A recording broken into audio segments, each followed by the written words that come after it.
Well, that sucked.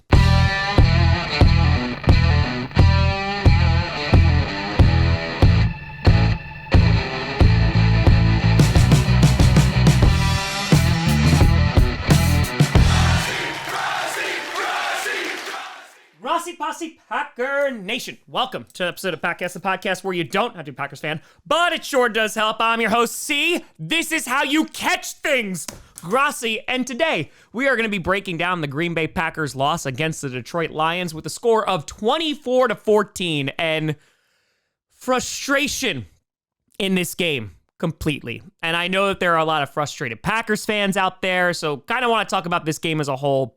Talk about all the mistakes that were made, what they could do better, and why there is still a lot of reason for optimism. But before we get to that, let's just talk about this game because it was a mess in which the Lions won their third straight game at Lambeau Field. They did this last year. They came into Lambeau. They kicked our ass. Thankfully, we were able to beat them during that Thanksgiving game. And if we want to start with optimism there, the fact that it's week 9, that helps a lot. But for this game in particular, basically everything that could have gone wrong for the Packers went wrong. Heading into this game, they had massive injuries to some of their star players. Jair Alexander out, Evan Williams out, who's been having a phenomenal year. On top of that, Josh Myers, who's a guy who is usually criticized pretty heavily by this fan base. You saw the connection that Josh Myers has with Jordan Love because Elton Jenkins filled in at center and did not have the best of times. In back-to-back drives, those snaps were not good, resulted in fumbles. Thankfully, the Packers fell on them, but that's kind of stuff you just can't happen. So hopefully, as things go forward and this bye week is coming up, the Packers can get healthy because they definitely missed those 3 today. Now, let's talk about good old Jordan Love and this offense.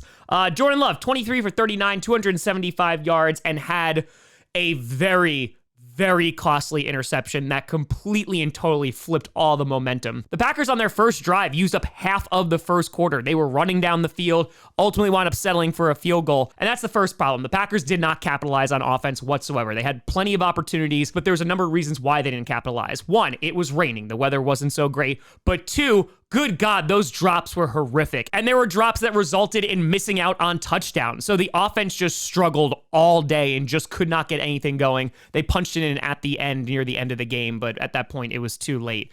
And so you look at the drops, and obviously that's a problem and needs to get fixed, and that's been around. But on top of that, you look at the penalties. The penalties were awful for the Packers today. The Packers committed 10 out of the 15 penalties for 67 yards, and that kind of stuff, that lack of discipline, which has been around the majority of this season, is very problematic. So again, you have the drops. The offense couldn't get things going. On top of that, you have penalties and shooting yourself in the foot. It's going to be tough for any offense to win in that situation, and let alone going up against one of, if not the best team in football with the Lions. But talk about that Jordan Love pick 6, because right before the half, where it's a really close game, Jordan Love is trying to set up a screen, it gets blown up, and instead of throwing the ball away, he unfortunately throws it right to Kirby Joseph, who Packers fans know all about. I remember Aaron Rodgers, and unfortunately, he runs it back for a pick 6, which completely and totally flips that game. Besides that, Jordan Love had a pretty solid game, but that pick 6 was a huge problem, and in a game where nothing was going right, that just adds to the negativity, because Jordan Love has thrown a lot of interceptions this season, and that is a big problem on top of the fact that he's also missed 2 games. However, with Jordan Love and his interceptions, he has been able to do more positive than negative, and like I said, besides this, if you have a couple of those grabs that are not drops, this is a different ball game. If he doesn't throw that interception, it's a different ball game. But the truth is that Jordan Love just needs to give up on plays. And I know that's a difficult thing to do for a young QB, but there was another instance late in which he was rolling out and he was just holding on to the ball. And instead of throwing away, tried to force it to a receiver, and it was almost intercepted again.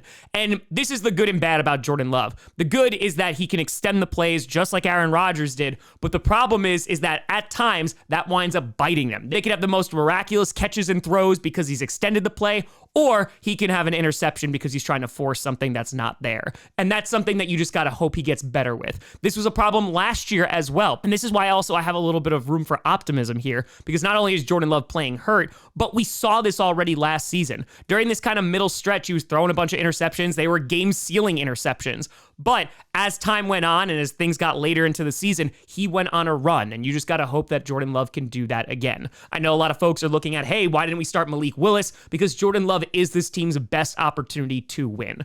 That just be the facts. Meanwhile, taking a look at the run game, Josh Jacobs, 13 for 95, another solid day for him. Packers had 138 rushing yards on the ground, which is pretty damn solid. Jaden Reed back in the fold, 5 for 113. He was our leading receiver.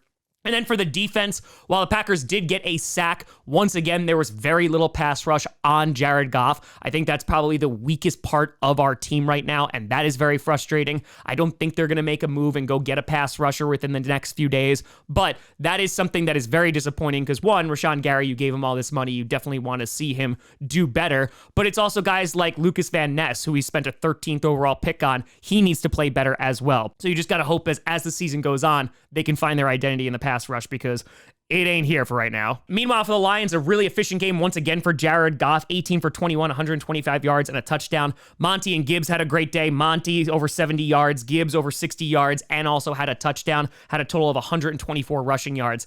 And I know the score is really not that great, but this game was pretty damn close. You take away that pick six, that defense only allowed 2 offensive touchdowns for the Lions, who just blew out the Titans. And I think for the Packers, I know while this is doom and gloom because you're tired of losing to the Lions. On top of that, it was a divisional game, and losing this game is going to make it more difficult to win this division. They already have losses against the Vikings and now also the Lions.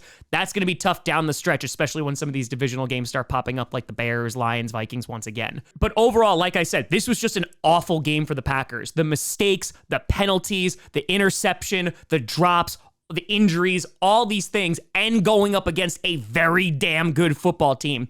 You're not going to win a lot of games in the NFL if you play like that. The good news is the bye week is next week, and it is coming at the perfect time. Jordan Love can rest up and heal a little bit more. Hopefully we get Evan Williams, Jair, and Josh Myers back, and we can kind of see what this offense and defense can look like when everybody is back and healthy. As for the Lions, they're sitting at 7-1. The Bears lost again, so they have a commanding lead over this division with wins over the Vikings and the Packers. And the Lions, like I said, they just took advantage of every single mistake the Packers made, and they played really efficient and clean football. Brian Branch, of course, getting ejected, so they were without one of their best safeties after a hit on Bo Melton, and that call seemed to come from New York. I thought he was just going to get off with a warning, but instead they ejected him. But for the Lions, they are who we thought they were. They're a really damn good football team this year, and the Packers, they did not show up and play their best game, and so because of that, they're sitting on the losing side of things. I have a lot of room for optimism. They're sitting at the bye at 6-3, which I think is a fantastic record. They're still in the thick of things. There are plenty of things they need to clean up. Talking about the pass rush, the penalties, the drops, and Jordan Love needs to know when the play is over. But like I said, last year, they went on a run. I think they can do it again. It's just going to be about getting healthy and seeing what this team looks like out of the bye. But a tough game today. Lions, good game. And yeah, tough day to have eyes. But let me know what you think down in the comments below. You know, find me at TomGrossiComedy.com or at Tom Grossi Comedy, all social media see down below. A big shout out and thank you to all the patrons and YouTube members for supporting this channel. And thank you so much for watching. I'm Tom Grossi. And as always, go Pack, go.